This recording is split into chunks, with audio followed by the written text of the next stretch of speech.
So George, can you tell us a little bit about your background in music and how you got started and interested in it? Well, when I was 3 years old, I decided that I wanted to become a singer. I went to my mom and told her, one day I'm gonna be a singer. And How did she react to that? Was she um, excited? she was quite normal about it, but she told me, listen, if you want to become a singer, it's great, but you'll have to be a serious singer, so you'll have to learn music. And so a week later, she took me to the music school, and I started piano lessons. Wow, at 3 years old? Yeah, three and a half. Wow, that's really young. Yeah, yeah. I was a tiny little kid, and then and then I went on singing at school and doing some stuff at a few bars and stuff like that.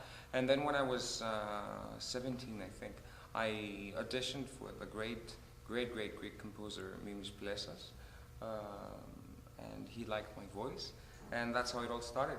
We went on tour together, and we did like 40 or 50 concerts all over Greece and Cyprus. And then I signed with EMI, and little by The little. rest is history. Yeah. We know that you're both French and Greek and that you grew up in Greece. How do you think that's affected your career or influenced? It has in many ways influenced the way I see things and all the different information I have in my soul and in my brain, because I grew up listening to, on one hand I had Edith Piaf and Jacques Brel and all the huge French artists. On the other hand, I had Hatzidakis and Nana Mouskouri and all the great Greek artists. So it has affected me a lot, because I think I have the difference between me and the other 100% Greek artists is that I have a double personality. I'm practically crazy. But I consider it to be quite, in the end, I'm rich. I consider myself to be rich because I have, like, I can compare and see and basically choose the best aspects of Greece and France. Yeah. Who are your top 2 or 3 musical inspirations, you think? Okay, so my first idol was Nana Mouskouri, whom I believe to be maybe the greatest artist, the greatest pop singer that has ever existed. It's someone that I adore and admire a lot. Not only her voice, but also her achievement, which I find extraordinary. A little bit later, when I was 12 years old, one day I got this record and I saw this name, and it was Maria Callas. And I had heard so many great things, that she was the voice of the century. And I put the CD on, and I was mesmerized. And that was it. So she was the second greatest influence I've had. And at that point in my life, I wanted to become an opera singer. I still love opera and classical music, although I never made it. But Callas is definitely someone that I hold very dear to. And the third one is Lara Fabian, who is a great French Canadian singer and songwriter also.